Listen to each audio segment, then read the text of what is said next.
Hey guys, and welcome back to this channel. In this video, I'll be showing you guys how you can create this aesthetic rounded edge frame on CapCut PC. So I'm just going to add in my video. I'm going to go to library and I'm just going to add this on.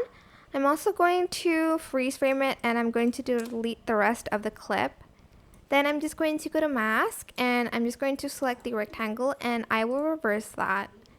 And you can make it as wide as you want to, or like as short and tiny. And then to round out the edges, just like round corners here, or either you could use this as well.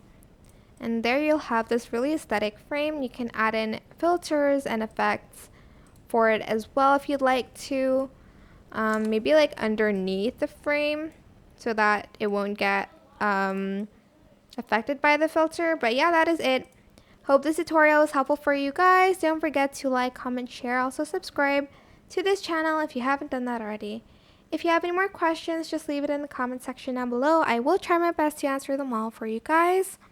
And if you found this video helpful, please click the thanks button above the description box down below. Thank you so much for watching. Bye!